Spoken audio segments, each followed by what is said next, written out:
하나님 아버지 하나님 감사합니다. 오늘 제가 십자가 복음을 들고 이 자리에 섰습니다. 주님께서 제게 가르쳐 주신 그대로, 계시해 주신 그대로 제가 더하거나 빼지 않고 그대로 전할 수 있도록 인도하시고 받는 우리 그리스도인들도 주님께서 말씀하신 그대로 받을 수 있도록 전하는 전하 받는 우리 그리스도인들 모두에게 주님께서 은혜를 내려 주시옵소서. 모든 말씀 우리 주 예수 그리스도 이름으로 기도드리옵나이다. 아멘.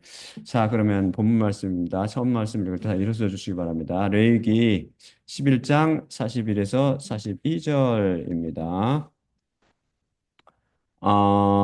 그리고 모든 땅 위에서 기어다니는 기는 것은 혐오스러운 것이니 그것은 먹혀서는 안 되느니라. 모든 배 위로 기는 것과 모든 네 발 위로 가는 것, 바로 모든 발들이 많이 있는 것, 즉 모든 땅 위에서 기어다니는 기는 것, 그것들을 너희가 먹지 말지니 그것들이 혐오스럽기 때문이라. 다 앉아주시기 바랍니다. 어, 우리는 음,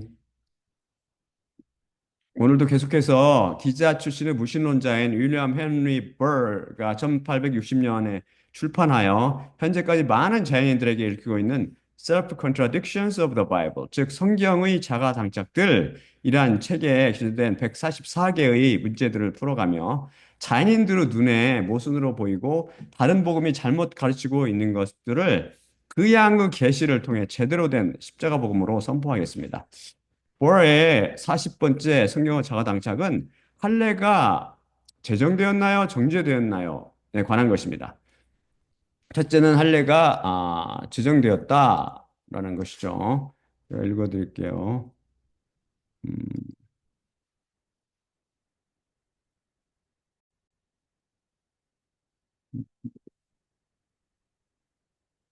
창세기 17장 10절입니다. 이것이 나와 너희와 내 뒤에 올 내 씨 사이에 너희가 지킬 내 언약이니 너희에게 모든 남자는 할례를 받으라.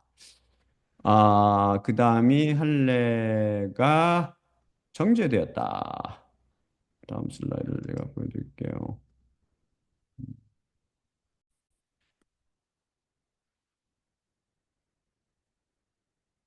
음, 이거는 갈라디아서 5장 1에서 5절입니다. 자유에게 우리를 그리스도께서 해방시키셨으니 그러므로 서라. 그리고 다시는 노예의 멍에에게 메어지지 말라. 보라, 바울 나 자신이 너희에게 이르노니 만일 너희가 할례 받는다면 그리스도께서 너희를 아무것도 유익하게 못하시리라. 그러나 다시 모든 할례 받은 사람에게 내가 증언하노니 그는 모든 율법을 행할 채무자이니라. 그리스도께로부터 너희는 폐기되었고 누구든지 율법에 의해 너희가 의롭게 되면 은혜에서 너희가 떨어져 나갔느니라. 우리 자신은 믿음으로 성령님께 의해 의의 소망을 고대하고 있기 때문이라. 자연인인 버가 혼동한 것은 하나님 나라의 사고방식을 갖고 있지 않아서 할례의 비유와 상징하는 바를 전혀 몰랐기 때문입니다. 인본주의자들도 이것을 혼동했지요. 이미 이에 대해서는 제 62강과 175강에서 확실히 구분하여 설명해 드렸습니다. 그 설교들을 다시 들어보세요. 제 41에서 제 43번 문제들, 자가당착, 41, 43번 문제들 통해서 버가 성경을 자가당착이라고 혼동한 것은 다 안식일에 관한 것으로서 이미 제 117강과 제 20강 등을 비롯해서 몇 차례 걸쳐 수상히 살펴봤습니다. 그 설교들 다시 들어보세요. 성경 속에 자가당착이 있을 리 만무하죠.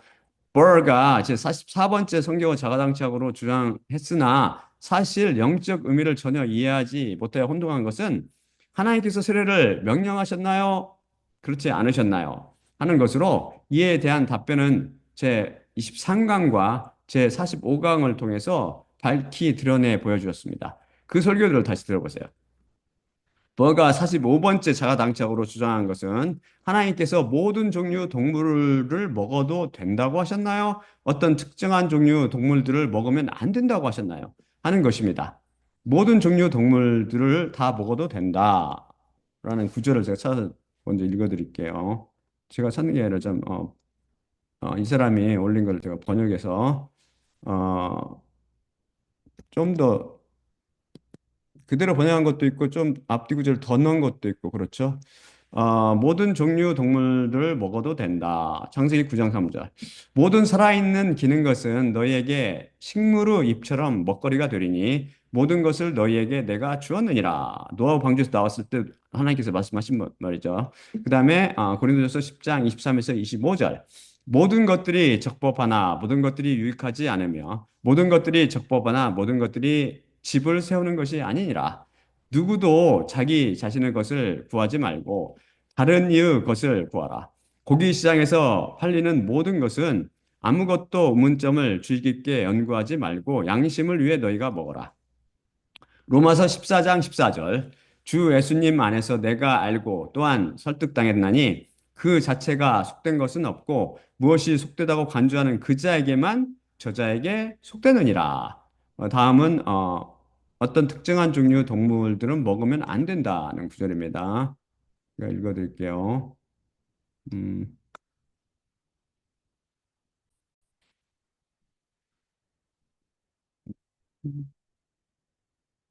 이것은 레위기와 신명기에서 나오는데 그래서 신명기 말씀을 읽어드리겠습니다. 신명기 14장 7에서 8절.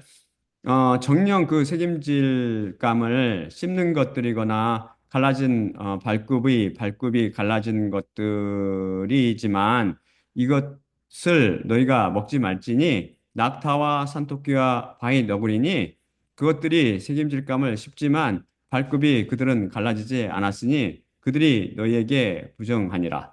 그리고 멧돼지니 그것은 발급이 갈라져 있으나 책임질감을 씹지 않으니 그것이 너에게 부정하며 그것들의 살들로부터 너희는 먹지 말 것이고 그것들의 시체를 너희는 만지지 말지니라. 이 문제는 여러분이 조금 생각해야 풀리는 문제입니다. 한번 풀어보면 당연히 한번 풀어보세요. 당연히 성경 말씀 중에는 오해가 없다고 믿어야 답이 보입니다. 또한 성경이 온통 비유로 적혀 있음을 알고 있어야 합니다. 자연인들이 풀기는 힘들 것으로 추정되지만 저를 통해 십자가 몸을 꾸준히 심각하게 들어온 아직도 자연인 단계에 있는 형제 자매분들은 별 무리 없이 풀 수 있을 것으로 설계됩니다. 우선 노아의 방주에서 나온 노아와 그 가족들에게 하신 말씀을 살펴볼까요? 그것은 모든 살아있는 것은 너희에게 식물의 잎처럼 먹거리가 되리니 모든 것을 너희에게 내가 주었느니라입니다. 이 말씀은 여호와 예수 그리스도의 말씀으로 참이요 선이며 의입니다. 맞나요? 이 말씀은 영원히 서 있는 진리의 말씀입니다. 그래서 우리는 개나 고양이나 뱀 등을 비롯해서 모든 살아있는 기는 것들을 먹을 수 있습니다. 동물 애호를 내어치며 이것들을 먹는 사람들을 야만인 취급하는 인본주의에 속지 마세요. 그 뿌리가 하나님께 반역하는 사탄 사상이요 힌두교와 불교입니다. 그 다음 말씀이 바울이 성령님의 감동으로 증언한 것으로 고기 시장에서 팔리는 모든 것은 아무것도 의문점을 주의 깊게 연구하지 말고 양심을 위해 너희가 먹어라입니다. 하나님께서 노아에게 하신 말씀과 같다는 생각이 들지 모르지만 분명 그 먹을 수 있는 범위가 모든 살아있는 기는 것에서 고기 시장에서 팔리는 모든 것으로 축소되었습니다. 땅 위에서 기는 것들 중 고기 시장, 곧 정육점이나 슈퍼마켓에서 못 구하는 것들이 얼마나 많습니까? 한국 시장에서 묵고하는 것 중 대표적인 것이 뱀이나 박쥐 등이 있겠죠. 하지만 중국 시장에서 구할 수 있습니다. 우한 사태 나는 거예요. 박쥐. 그 사람은 박쥐도 먹잖아요. 쥐 먹는 사람도 많아. 인도 사람들도 먹고.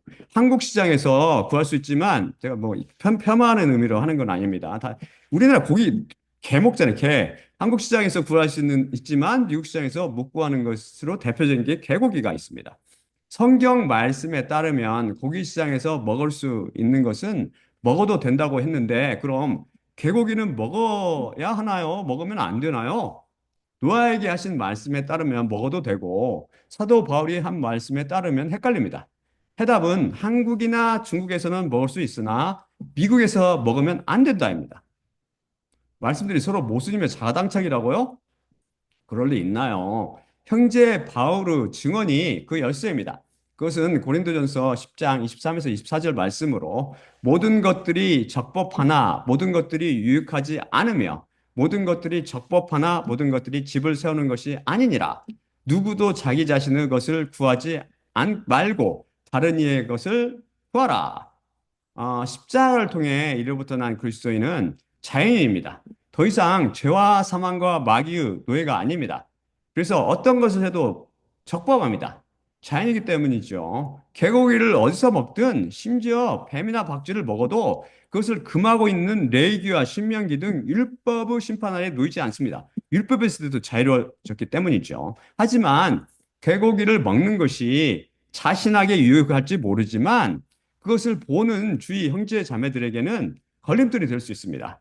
특히 문화의 영향으로 그런 것이 익숙한 중국이나 한국에서는 별 문제가 되지 않겠지만 개고기 먹는 것을 야만인 취급하는 문화를 가진 미국에서나 서양권에서 개고기를 먹으면 그것을 보는 형제 자매들에게 시험 들 수 있습니다. 즉 자연인 그리스도인이 하는 행위가 자기에게 유익이 될지 모르나 다른 믿음이 약한 그리스도인들에게 걸림돌이 될 수 있습니다. 유익하지 않지요.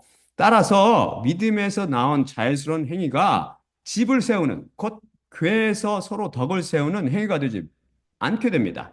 그래서 자신도 모르게 죄를 짓게 되지요. 죄란 믿음 없이 하는 것, 곧 자신을 위해 어떤 행위를 하는 것이라고 배웠지요. 하나님의 교회 안에서는 나가 없고 우리가 있을 따름입니다. 명심하세요. 우리는 제 116강 우상에게 바쳐진 제물에 관하여 성령님께 같이 배우며 이에 관해 살펴봤습니다. 우상 앞에 바쳐진 제물이 자연이 된 그리스도인, 곧 이로부터 난 그리스도인들에게는 마음대로 먹을 수 있는 것이지만 믿음이 연약한 아직 자연인의 상태에 있는 형제 자매에게는 그것이 걸림돌이 될 수 있다고 배웠죠. 구절 읽어드릴게요. 고린도전서 8장 8에서 13절입니다.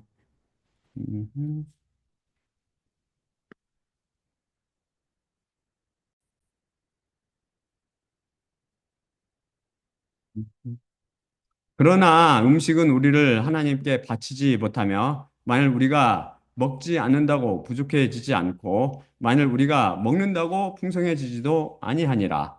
이 너희의 권위가 약한 자들에게 걸림돌이 되지 않도록 주의하라. 왜냐하면 어떤 사람이 지식을 가진 내가 우상의 성전에 누워서 먹고 있는 것을 본다면 그 양심이 약했는데 강해져서 우상에게 바쳐진 재물을 먹게 되지 않겠으며 따라서 그 약한 자, 바로 그리스도께서 그를 위해 죽은 그 형제가 내 지식에 의해 멸망하게 되느니라. 그러므로 이렇듯 형제들에게 죄를 지으며 그들의 양심이 약한데 이것을 때림으로 너희는 그리스도께 죄를 짓느니라.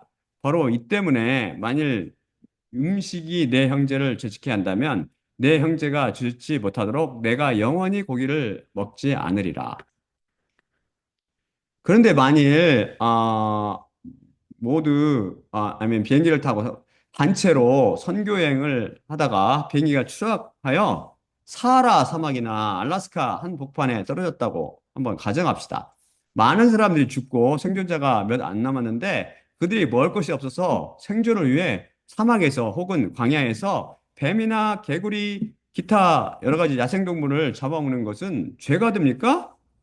서로 형제자매들이 협의하여 생존을 위해 하는 일이니 그 무엇을 먹어도 죄가 되지 않지요. 이제 이해됩니까?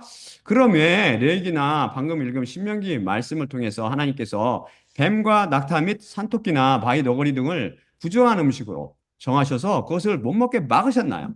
본문 말씀에 읽었듯이 뱀이라든지 기는 거, 그밖에 뭐 지네라든지 이렇게 뭐 여러 가지 발 여러 개 달린 것들 이거 못 먹게 막으셨나요? 버가 지적했듯이 성경끼리 서로 자가당착이 되는 것입니까?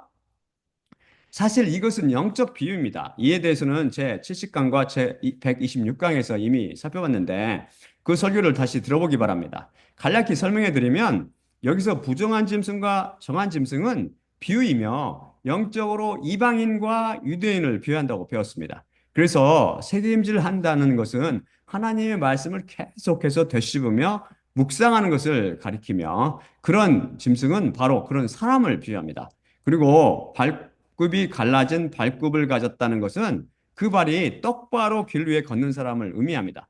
뱀이나 발이 많아 기는 것은 그 길이 곧지 않고 이리저리 가잖아요. 잘 보세요. 이리저리 방황하며 길이신 예수님 위를 걷지 않는 비신자를 비유하죠. 성경 말씀은 정하거나 부정한 먹을거리가 아니라 영적 세계의 것을, 물질 세계의 것을 이용하여 비유하고 있을 뿐입니다. 그래서 초월적인 성경 말씀을 오직 그 양의 지혜와 지식의 말씀을 받은 사람들만 해석할 수 있는 것이죠. 이런 비밀이 사실 율법 때에는 감춰져 있었습니다. 다음 슬라이드 제가 보여드릴게요. 갈라디아서 3장 23에서 25절입니다.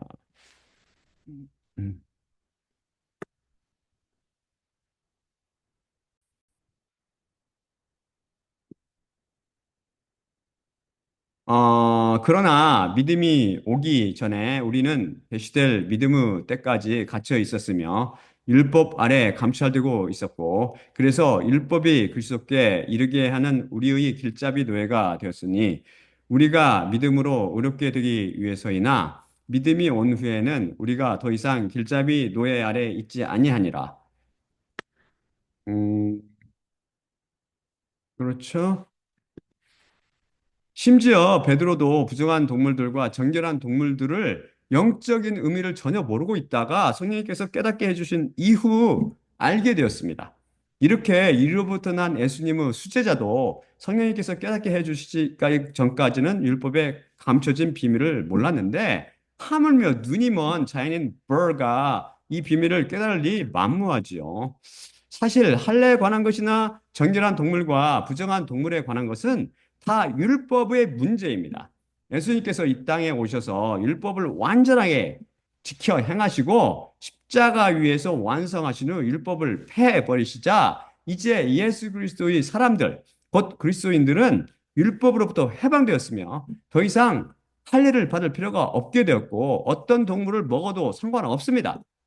할례나 음식을 가려 먹는 것은 다 율법의 행위로 간주됩니다. 그래서 율법의 행위를 통해서, 즉 율법을 지켜야만 구원을 받을 수 있다고 주장하는 유대인들과 예수 그리스도 십자가를 통해서만 구원을 받을 수 있다고 주장하는 사도 바울 사이에는 가는 곳마다 갈등과 분쟁이 끊이지 않았지요. 예수님을 부인하는 유대인들뿐 아니라 심지어 교회 내에서 예수님을 주로 고백하는 어떤 유대인들조차 율법을 지키며 할례를 받는 것이 구원의 필수라고 믿었습니다. 지금 소위 메시아닉 주스, 즉 예수님을 구세주로 고백하는 현대 이스라엘인도 이런 생각을 갖고 있는 사람들이 많습니다. 유튜브 보면 그런 사람들 이야기 듣고 율법을 지켜야 되는데 이것이 바로 안타깝게도 바로 지식이 없어 믿음이 연약한 대표적인 사례이지요.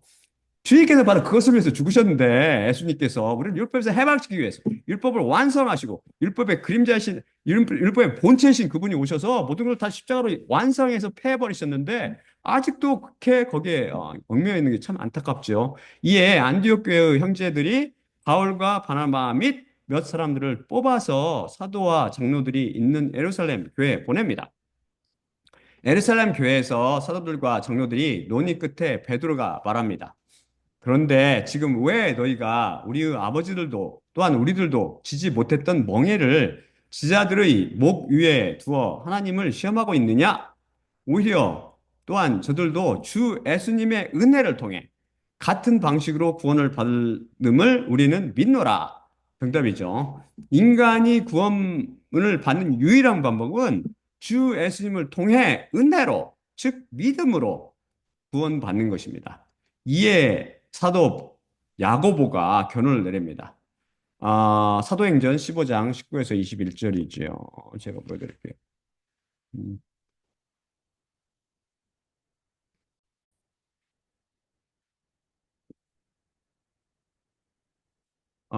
이런 이유로 민족들로부터 하나님께로 돌아온 사람들에게 괴로움을 주지 말며 우상들의 오염된 것들과 음행들과 목졸라 죽인 것과 피로부터 금하게 하기 위해 오히려 그들에게 편지를 쓸 것을 내 자신이 판단하노라. 왜냐하면 옛 시대들로부터 각 성마다 모세가 각 안식일마다 회당들 안에서 낭독되고 있으며 그를 선포하는 이들을 갖고 있기 때문이니라.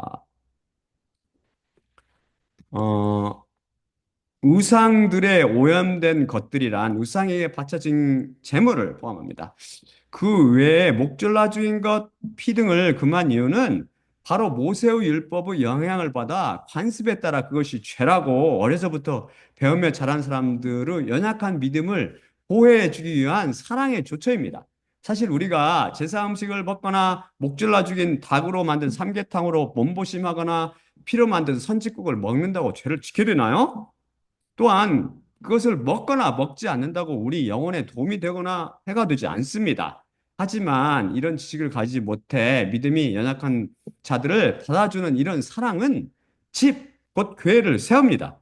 너희 믿는 바는 잘못되었으니 당장 뜯어 고쳐라가 아니라 그들 믿음이 모세의 율법의 영향을 받아 연약한 것을 이해하고 그런 형제들을 받아주라는 것이죠. 옛날의 잘못된 관습과 생각이 몸에 배어서 버리기 힘들기 때문입니다. 이렇듯 믿음은 사랑 위에 세워질 때 온전하며 하나님께서 기쁘게 받으시는 믿음입니다. 사실 레위기와 신명기를 통해 정결한 것들과 부정한 것들을 세세히 가르쳐 주신 것은 이 세상에도 마찬가지로 정결한 사람들이 있고 부정한 사람들이 있으며 정결한 행위가 있고 부정한 행위가 있으며 정결한 존재들이 있고 부정한 존재들이 있다는 것이며 따라서 거룩한 하나님의 백성으로 그리스도인들을 거룩한 백성답게 행하라는 말씀입니다. 그리스도인들은 거룩한 백성답게 행하라는 말씀입니다. 심지어 먹는 것과 입는 것, 행하는 것 그 모두를 자기 자신을 즐겁게 하지 않고 하나님의 영광을 위해 믿음으로 행하라는 말씀이죠. 그래서 우리는 이제 아무 동물이나 먹을 수 있지만 고기 시장에서 구할 수 있는 것들을 먹으며 그것도 우리 형제 자매에게 걸림돌이 된다면 자신을 위해서가 아니라 그 믿음이 연약한 형제 자매를 위해서 절제해야 합니다. 저는 멧돼지 종류에 속한 삼겹살을 먹으며 돼지가 멧돼지 종류에 속하잖아요. 절대 양심의 가책을 느끼지 않습니다. 하지만 유대인이나 이슬람 혹은 돼지고기를 부정하게 취급하는 종교에서 그리스도인이 된 형제자매 앞에서는 그가 만일 돼지고기에 대해 혐오감을 표현했다면 그 양심을 위해 먹지 않을 것입니다. 버가 46번째로 혼동한 문제는 맹세를 하는 것이 인가 되었는가 금해졌는가 하는 것입니다. 첫째가 맹세를 하는 것이 인가 되었다. 제가 보여드릴게요. 음,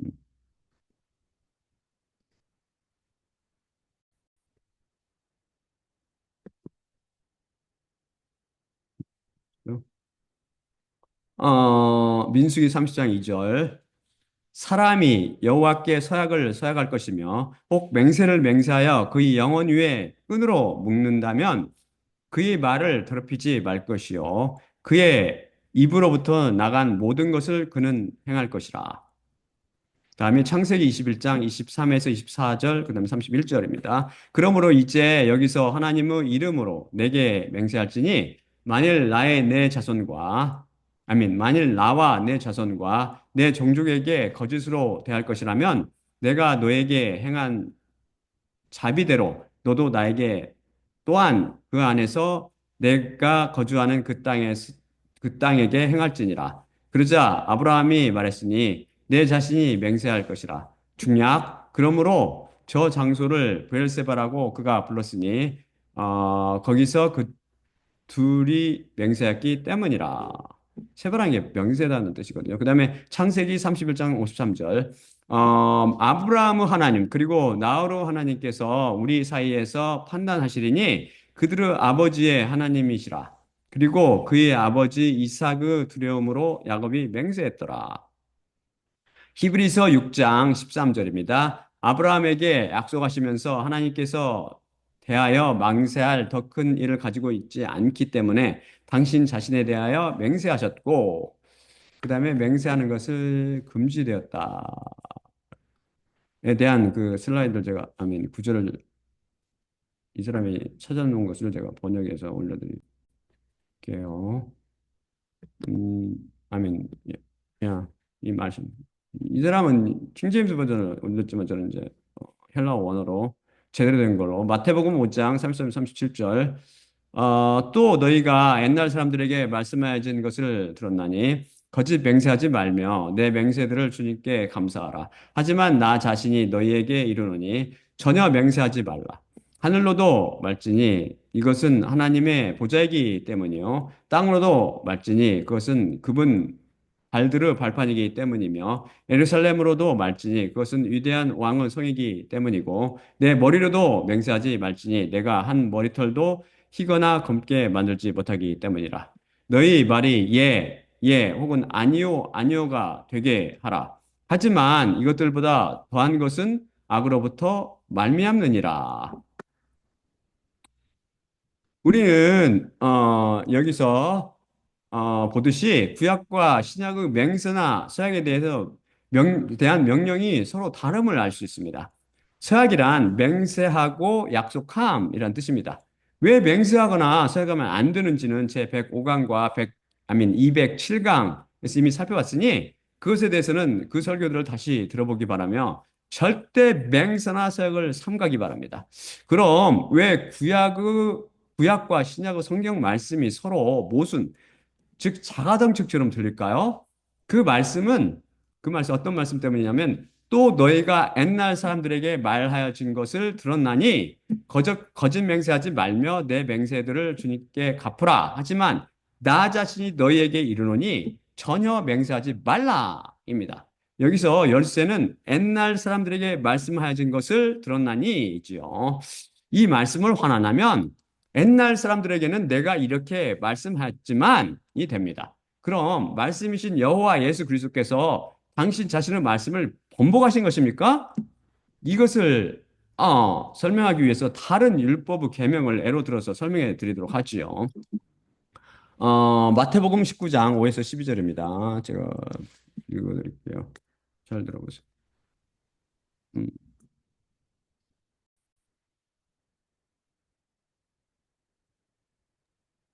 그리고 그분께서 말씀하셨으니 이것 때문에 사람이 아버지와 어머니를 남겨두고 떠날 것이요 그의 여자에게 붙으리니 그 둘이 한 살덩이가 되리라.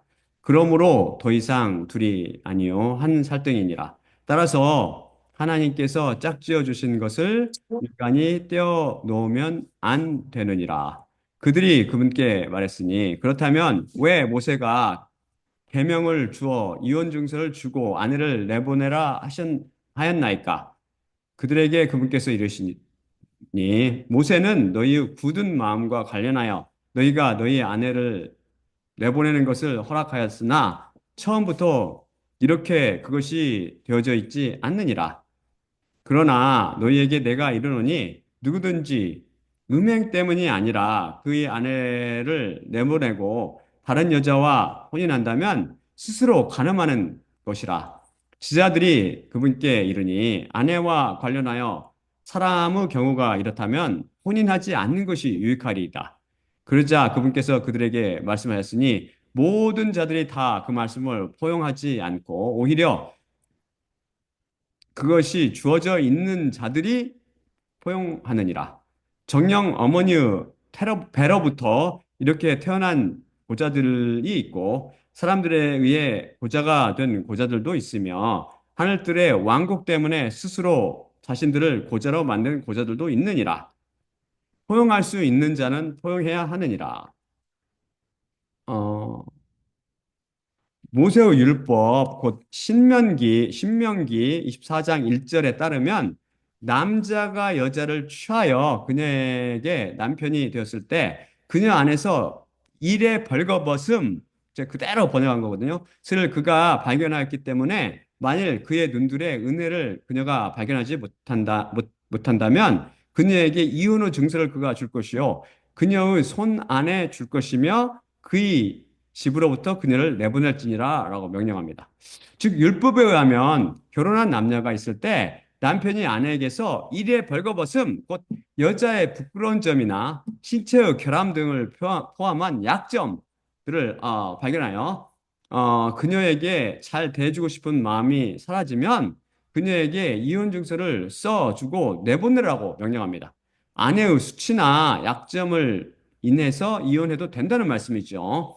그런데 예수님께서는 여자가 음행하지 않았는데, 즉 바람을 피우지 않았는데 다른 이유로, 즉 아내의 수치나 약점, 뭐 신체의 결함 이런 것 때문에 이혼하면 안 된다는 것입니다.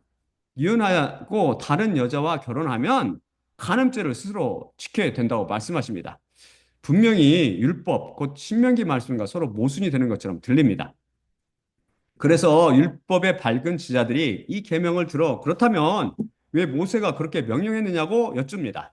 그에 대한 대답이 바로 모세는 너희의 굳은 마음과 관련하여 너희가 너희 아내들을 내보내는 것을 허락하였으나 처음부터 이렇게 그것이 되어져 있지 않느니라입니다. 즉, 하나님께서는 인간의 마음이 굳어서, 즉, 매우 완고하고 강팍해서 율법의 시대 동안 이혼을 허락하셨으나 예수님께서 오셔서 무엇이 참이며 의고 선인지를 제대로 가르쳐 주십니다. 마치 살인이란 흉기로 사람을 생물학적으로 죽이는 것만이 아니라 마음으로 형제를 미워하는 것도 포함한다고 가르쳐 주시듯 말이지요. 율법이 잘못된 것이 아니라 인간의 굳은 마음이 때가 되지 않아서 그것을 허락하지 않았을 때 더 많은 죄를 낳게 되실 것을 미리 보셨기 때문이죠. 이것은 굳은 마음을 가진 인간에 대한 하나님의 계획의 문제이지 성경의 자가당적 문제가 아닙니다. 즉, 이렇게 모세의 입을 빌려 율법의 계명을 주신 것도 사랑의 행위요, 의이며 선입니다. 마음이 굳은 인간을 믿음이 올 때까지 길잡이 노예인 율법 아래 갇혀 보호하셨던 것이죠. 그 뒤에는 놀라운 하나님의 사랑과 계획이 숨어 있었습니다. 저에게 임하는 하나님의 계시도 마찬가지입니다. 그것은 서서히 열립니다. 전에 몰랐던 것을 하나님께서 조금씩 더 가르쳐 주시며 영의 눈에 보이게 하십니다. 흐리게 보이던 것이 더 분명히 보이는 것이죠. 저뿐 아니라 구해 주시는 계시도 마찬가지입니다. 그래서 하나님의 노예인 예언자들은 서서히 열리는 계시를 통해 교회를 더 밝은 영적 세계로 인도하게 됩니다. 이제 음행의 이유가 아니면 이혼이 금지되었습니다. 그럼 인간은 변하게 되었나요? 굳은 마음을 가진 인간은 똑같지요. 그래서 남자들이 마음으로 혹은 실제로 아내의 여자와 바람을 피우며 간음을 하는 것입니다. 바람기, 곧 죄성이 피 속에 흐르고 있기 때문이죠. 남을 미워하는 죄성이 피 속에 흐르든 말입니다. 그래서 지자들이 아내와 관련하여 사람의 경우가 이렇다면 혼인하지 않는 것이 유익하리이다라고 말했던 것이죠. 이 말을 화나면 어떻게 됩니까? 아니, 문제 있는 여자하고 일평생 살라고요? 그렇다면 무슨 재미로 삽니까? 이런 여자랑 이혼하는 것이 간음으로 간주된다면 차라리 결혼하지 않는 게 낫겠습니다. 라는 의미죠. 그런데 왜 예수님께서는 이런 지자들의 말에 대해서 모든 자들이 다 그 말씀을 포용하지 않고 오히려 그것이 주어져 있는 자들이 포용하니라 정령 어머니의 배로부터 이렇게 태어난 고자들이 있고 사람들에 의해 고자가 된 고자들도 있으며 하늘들의 왕국 때문에 스스로 자신들을 고자로 만든 고자들도 있느니라. 포용할 수 있는 자는 포용해야 하느니라라고 엉뚱땅지 같은 말씀을 하셨을까요? 그것은 결점 있는 여자와 살며 가늠하지 않는 것은 누구나 다 할 수 있는 것이 아니란다. 다만 그것이 주어져 있는 자들이 이 말씀을 이해하며 행할 수 있느니라. 오직 고자만 그것이 가능한데 뱃속에서 태어난 고자들도 있고 거세를 당해서 고자된 사람들도 있으며 하늘들의 왕국을 위해 스스로 고자된 자도 있지라는 말씀입니다. 여기서 마태복음 19장 11절에 오히려 그것이 주어져 있는 자들이 포용하느니라 라는 말씀을 모든 한글 성경들이 오역했고 킹제임스 버전을 비롯한 영어 성경의 일부가 오역했으며 그 밖의 영어 성경들이 it has been given 이라고 원문대로 번역했으나 번역자들이 이 뜻을 이해하고 번역했다고 생각하지 않습니다. 그것이 주어져 있는 자들이라고요? 왜 주어가 있는 동사가, 아니 주어가 없는 동사가 튀어나왔지? 에라 말이 되게 뜯어 고치자라며 말씀을 테러하지 않고 변개하여 이성에 맞게 말씀의 난도질을 가한 것이죠. 여기서 주어가 숨어져 있는데 숨어져 있는 주어는 it, 곧 그것으로 성령님을 가리킵니다. 오직 성령님을 받아 위로부터 난 자만 문제 있는 한 여자와 살거나 하늘들 왕국을 위해 스스로 고자로 살 수 있다는 말씀입니다. 여기서 왜 뜬금없이 고자에 대해 말씀하셨을까요? 만일 결혼한 여자가 신체적 결함이 있어 그녀와 부부 생활을 할 수 없다고 칩시다. 의학적으로 그런 사례가 있거든요. 의사이기 때문에 그런 사례를 압니다. 그러면 그 남자는 그 여자와 이혼하지도 못하고 평생을 고자처럼 살아야 합니다. 이런 경우를 포함하여 예수님께서 말씀하시고 계시기 때문이라고 여겨집니다. 이 말씀과 바울의 고린도전서 말씀을 이해하지 못하여 기독교 한 종파에서는 평생 독신으로 살며 그 정욕을 제어하지 못하여 아이나 여자 성도 같은 아이나 여자 성도나 같은 이유로 독신으로 사는 여자들과 얼마나 많은 문제를 일으키고 있거나 마음속으로 간음을 하며 살고 있습니까? 성령님 없이 인간 혼자 힘으로 그 정욕을 제어하려고 하니 굳은 마음으로 인해 그것이 불가능하지요. 죄의 노예가 어찌 죄의 유혹을 이겨낼 수 있겠습니까? 그리스도인이 그런 사람과 결혼하여 가늠하지 않고 살거나 형제 바울처럼 독신, 곧 고자라 살 수 있는 이유는 바로 그리스도인 안에 찾아오신 거룩의 영, 즉 고자처럼 정욕을 초월하시는 영이신 예수님의 영으로 인하여입니다. 그래서 인간의 굳은 마음으로 인해 불가능했던 것이 예수님의 십자가로 인해서 찾아오신 성령님을 통해 가능해졌으므로 예수님께서 처음부터 이렇게 그것이 되어져 있지 않느니라 라고 밝히 말씀하시며 본래의 하나님의 계획을 드러내 주셨던 것입니다. 이제 때가 되었기 때문이죠. 이제 이해되나요? 마찬가지로 맹세에 대한 계명도 마찬가지입니다.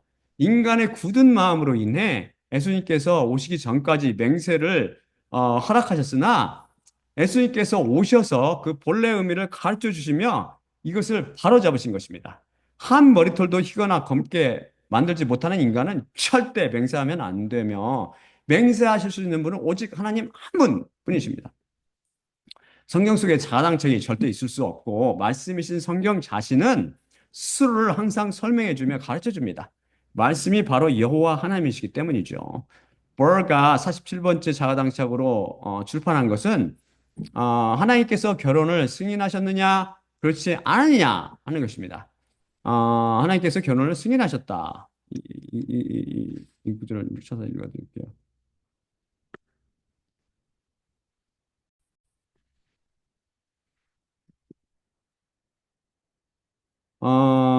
창세기 2장 18절입니다.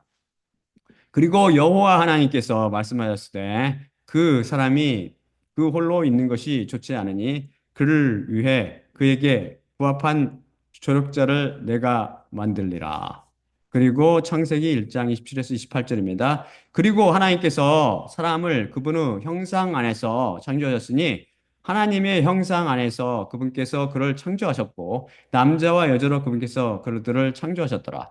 그리고 하나님께서 그들을 축복하시며 하나님께서 그들에게 말씀하였으니 열매를 맺으며 증거하고 땅을 채우라. 그리고 바다의 고기들과 하늘에 나는 것들과 땅 위에서 기는 모든 생물들을 진압하고 주관하라. 다음이 마태복음 19장 5절입니다.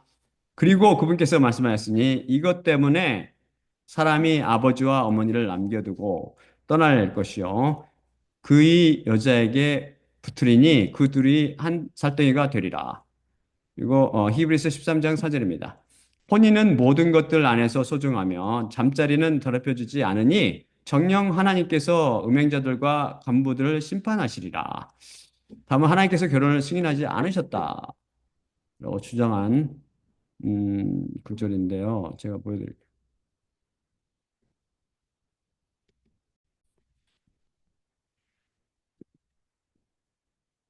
음, 고린도전서 7장 1에서 2절과 7에서 9절입니다. 너희가 쓴 것들에 관하여 사람에게 여자를 만지지 않는 것이 좋으나 음행들 때문에 각자는 자신의 여자를 가져야 하고 각 여자는 자기 자신의 남자를 가져야 하느니라. 중략. 그러나 모든 사람들이 또한 내 자신과 같기를 나는 원하노라. 하지만 각각 하나님으로부터 자기 자신의 은사를 갖고 있으니 한편 이 자는 이렇고 다른 한편 저 자는 이렇도다. 그러나 면자들과 과부들에게 내가 이르노니 만일 또한 나처럼 그들이 남아 있다면 그들에게 좋으나 만일 스스로를 조절하지 못한다면 그들은 혼인해야 하니 혼인하는 것이 정욕에 불타는 것보다 낫기 때문이라. 버가 다시 혼동한 것은 성경 말씀도 그 속의 비유도 제대로 이해하지 못했기 때문입니다. 성경에서 혼인, 곧 남자와 여자가 결혼하여 하나가 되는 것은 그 자체로 남녀 간의 결혼을 의미하기도 하지만 영적으로는 예수님과 교회의 혼인을 비유하고 있다고 제 165강 등을 비롯해서 여러 차례 배웠지요. 버가 하나님께서 결혼을 승인하시지 않으셨다고 거짓말한 것과 달리 성경 그 어디에도 결혼하지 말라는 구절이 없습니다. 단지 바울이 고린도전서 7장 1에서 2절과 7에서 9절을 통해 자신처럼 독신으로 지내는 것을 권한 것은 그것을 통해 오직 예수님만을 기쁘시게 하고 그분만 섬기며 아내나 가족으로 인해 한눈 팔지 않게 되기 때문입니다.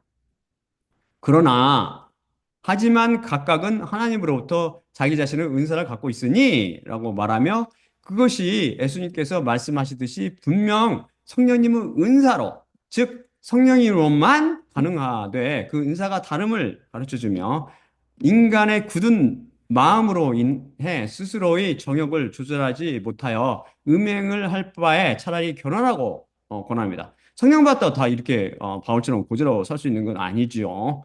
어, 그 은혜 받은 양이 틀리고 믿음 받은 양이 틀리기 때문입니다. 다르기 때문입니다. 자연인이 성경 말씀을 읽으면 온통 혼동되며 엉망진창으로 보이고 오리오 자가당착으로 보이는 것이죠. 하지만 성령님을 받아 하나님의 사고방식을 갖게 되면 모든 것이 뚜렷하며 분명히 보이게 됩니다. 이 영을 사모하기 바랍니다. 벌가 48제 자가당착이라고 혼동한 것은 이혼 후 자유가 허락되었느냐, 제한되느냐는 것입니다. 먼저 이혼 후 자유가 허락되었다.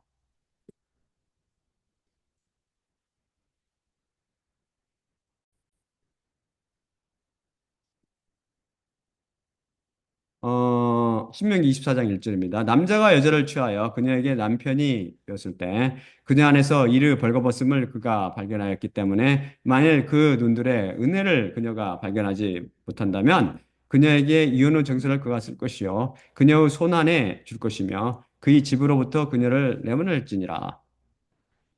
음, 다음이 신명기 11장 10에서 13절입니다.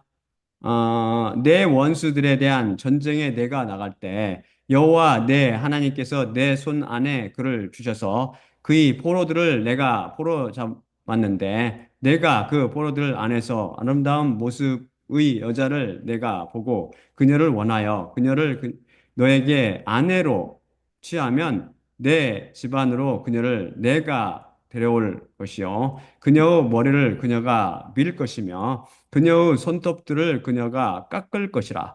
그리고 그녀의 위로부터 그녀의 포로옷을 그녀가 벗을 것이요. 내 집 안에서 그녀가 거주할 것이며 그녀의 아버지와 그녀의 어머니를 위해 한 달의 날들 동안 애국할 것이요. 어느 그녀를 위해 너는 올 것이며 그녀의 남편이 될 것이요 너에게 그녀가 아내가 될 것이며 그러나 만일 그녀를 내가 기뻐하지 않는다면 그녀의 영혼을 위해 그녀를 내가 보낼 것이나 정령코 그녀를 아민 돈을 위해 그녀를 팔지 말 것이니 내가 그녀를 괴롭혔기 때문이라. 다음이 이혼이 제한되었다.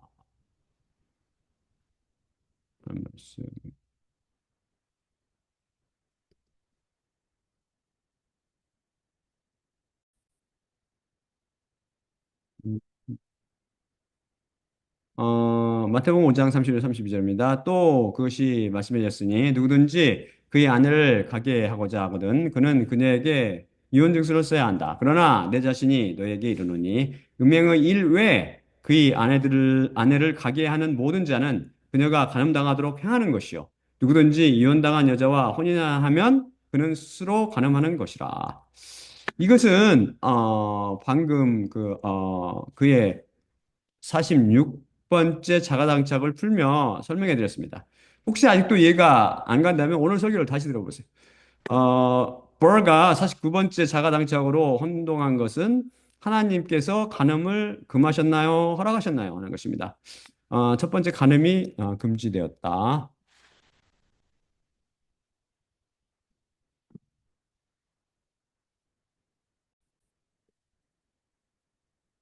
음, 어, 출애굽기 20장 24절입니다. 너는 간음하지 말 것이라. 다음이 히브리서 13장 4절. 혼인은 모든 것들 안에서 소중하며 잠자리는 더럽혀지지 않으니 정녕 하나님께서 음행자들과 간부들을 심판하시리라. 다음이 간음이 허락되었다.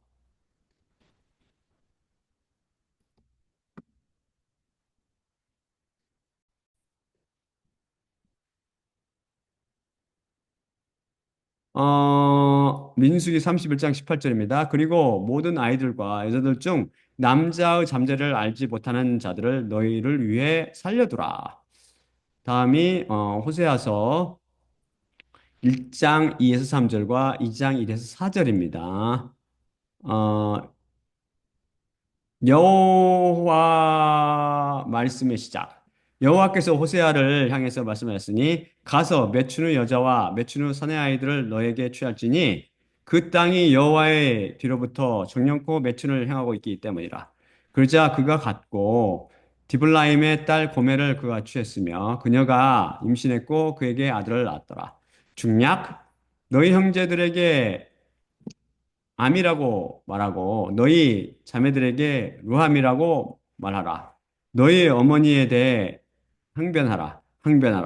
그녀는 나의 아내가 아니며 나는 그녀의 남편이 아니기 때문이니 그녀의 매춘을 그녀의 얼굴로부터 그녀의 간음을 그녀의 유방들 사이로부터 그녀가 제거해야 하노라.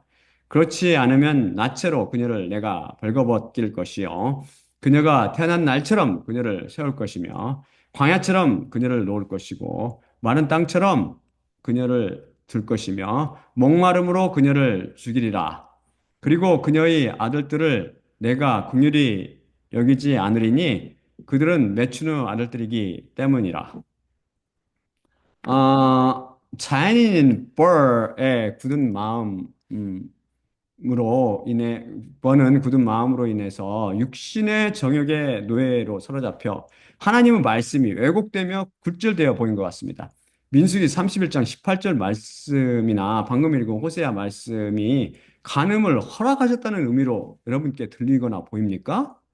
우선 민수기 31장 18절 말씀 그리고 모든 아이들과 여자들 중 남자의 잠자리를 알지 못하는 자들을 너희를 위해 살려두라를 봅시다. 여기서 너희를 위해란 너희가 성놀이개감으로 삼기 위해라는 의미가 절대 아닙니다. 굳은 마음을 가진 벌에게는 그렇게 이해됐나 본데 옛날 다른 나라 사람들은 이렇게 포로를 그런 식으로 대했잖아요. 근데 이 구절은 너희가 너희를 위한 노예로 삼기 위해 혹은 너희가 마음에 들면 너희 아내로 삼기 위해라는 뜻입니다. 구약 성경, 아니, 성경 말씀 전체를 통해 하나님께서 간음을 허락하신 적이 있으십니까? 앞으로 간음이 더욱더 성행할 것인데, 왜냐하면 많은 이가 잘못 알고 있듯이 무조건 잘해주며 용서하고 감싸주는 사랑은 계명성의 사랑, 마귀의 가짜 사랑으로 그것은 간음을 위해 미끼로 써먹는 저욕적인 에로스 사랑이기 때문입니다. 자기가 원하는 여자나 남자에게 다가가서 무조건 잘해주며 상대를 용서하고 덮어주는 채 하나 일단 환심을 사서 홀인 후 자신의 정욕을 채우면 그만이죠. 분명히 제가 제 193강에서 예언했듯이 장차 안방 TV를 통해 포르노가 들어올 것입니다. 어른은 물론 작은 아이들도 포함한 온 가족이 그것을 즐기며 시청하게 될 것입니다. 같은 자리에 앉아서. 요즘은 영어를 위해 제가 평범한 TV 드라마를 신청하다 보면 낯 뜨거운 장면이 여과 없이 방영되는 것을 갈수록 더 자주 목격하게 됩니다. 때가 가까웠기 때문이죠. 그렇게 될 수밖에 없는 이유는 그것이 바로 마귀의 사랑의 참모습이기 때문입니다. 마귀가 지상으로 쫓겨나는 그때는 확실히 그렇게 될 것이며 그 전에 일어날 가능성이 높습니다. 제 눈으로 보기에 지금 세상은 미여우형으로 가득 차 있거든요. 비록 아직은 TV가 아니라 인터넷을 통해서 포르노를 봐야 하지만 그때는 TV를 통해 온 가족이 보게 될 것입니다. 말이 안 되게 들리지요. 그것이 죄와 마귀의 내성이요, 중독성이며 전파성이고 간교성입니다. 옛날에 사람 모습 보여주는 것도 싫은데 지금은 남성 생식기, 여성 생식기 그냥 나와 그냥 내가 보면은 진짜 기가 막혀서 다른 보고 토대 위에 서 있는 종교가 손과 빛이 되지 못하기 때문이요. 오히려 창녀의 노예 노릇을 하고 있기 때문입니다. 다음 슬라이드 보여드릴게요. 호세아 4장 11에서 13절입니다. 여러분 모르시겠지만 여러분 모르겠지만 지금 때가 진짜로 가까웠습니다. 여러분 진짜 때가 가까웠습니다. 지금 적그리스도 나타났다고요. 지금 이 땅 위에 제가 찍어놓은 사람이 있다니까요. 호세아 4장 11, 13절입니다. 유행과 포도주와 새 포도주가 마음을 빼앗을 것이라. 내 백성이 그 나무에게 물을 것이요. 그의 막대기가 그에게 말할 것인데, 왜냐하면 맺추는 영이 하나님의 아래로부터 벗어나 빗나가게 할 것이요. 음행하게 할 것이기 때문이라. 그 산들의 머리 위에서 그들이 희생제물을 바치며 참나무와 떼죽나무와 테레빈 나무 아래 그 언덕들의 위에서 그들이 희생제물을 태우니 그녀의 그늘이 좁기 때문이요. 그러므로 너희 딸들이 매춘할 것이며 너희 신부들이 가늠할 것이라. 우리는 제 145강을 통해 이 말씀을 배웠는데 벌 같은 자연인의 눈에는 전혀 보이지 않겠지만 사실 호세아서는 여호와 하나님의 바람난 이스라엘에 대한 사랑, 곧 여호와 예수 그리스도 가늠한 교회에 대한 사랑을 증언하는 책입니다. 호세아의 아내 고멜은 예수님의 아내, 곧 이스라엘 백성을 비유하며 이것은 다시 교회를 의미한다고 배웠습니다. 마찬가지로 여기서 너희 딸들과 너희 신부들은 바로 다른 복음을 기반으로 세워진 창녀의 교회에 빠진 하나님의 백성을 비유합니다. 다른 복음을 기반으로 한 이 땅의 교회들은 다 이렇게 음행과 간음을 일삼는데 하나님의 백성도 거기에 빠져 있습니다. 창녀의 그늘이 좁기 때문이지요. 바로 하나님의 백성인 육신적 이스라엘도 지금 유대교를 통해 하나님 앞에서 음행과 간음을 일삼고 있습니다.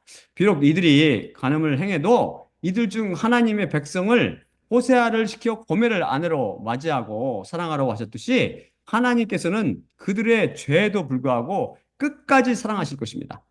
요한복음 8장 간음 중에 잡힌 여인이 바로 저요 우리이며 우리 어머니 교회라고 배웠습니다.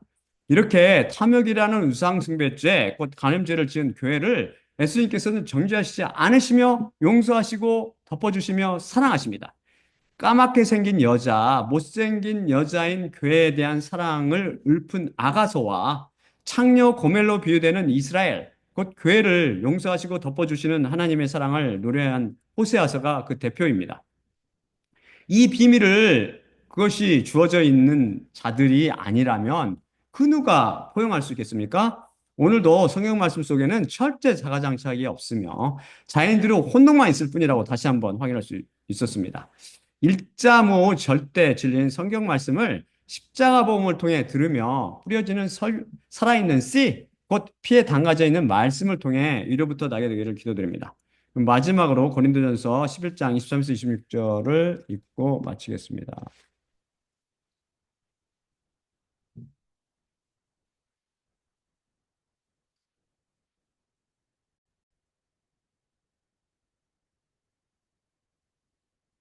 내가 너에게 전한 것은 주님께 받은 것이니 곧 주 예수님께서 잡히시던 밤에 떡을 취하시고 감사하시는 때에 이르시되 이것은 너희를 위하는 내 몸이니 이것을 행하여 나를 기억하라 하시니라. 19회 또한 그와 같이 잔을 취하시고 이르시되 이 잔은 내 피로 세운 새 언약이니 이것을 행하여 마실 때마다 나를 기억하라 하시니라. 그러므로 너희가 이 떡을 먹으며 이 잔을 마실 때마다 주님의 죽으심을 그분이 오실 때까지 전파할지니라. 예수님의 몸과 피로 상징되는 떡을 떼며 잔을 마실 때마다 십자가를 통해 우리를 율법에서 해방시켜 주시고 그 속에 숨은 비밀을 계시하여 주시는 예수님만 바라봅시다. 또한 나의 십자가를 기억하고 내가 다시 올 때까지 이를 전파라고 말씀하신 예수님과 그분의 죽으심을 기억하고 전하며 간음 중에 잡힌 여인을 정죄하시지 않으시고 창녀 고멜 같은 이스라엘 곧 교회를 사랑하시는 여호와 예수 그리스도의 사랑을 찬양하며 살아갑시다. 자, 그러면 제가 기도하고 마치도록 할게요.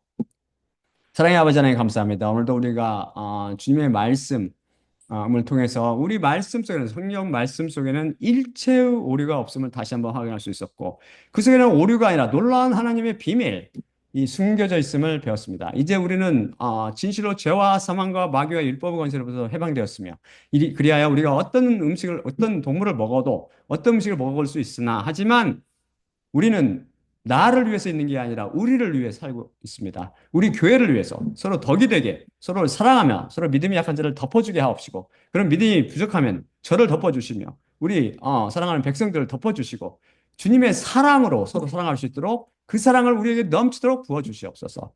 또한 이 말씀을 통해서 우리 사랑하는 백성이 진실로 저를 긍휼히 여기시는 것처럼 우리 백성들을 긍휼히 여기사 저를 말씀으로 위로부터 나게 하신 것처럼 주님의 말씀을 통해서 우리 하나님의 백성들이 위로부터 나게 하시고 이 세상 음료에 속한 이 세상 교회로부터 주님께서 불러 내 주시옵소서. 모든 말씀 우리 주 예수 그리스도 이름으로 기도드립나이다. 아멘. 자, 아직 안 끝났습니다.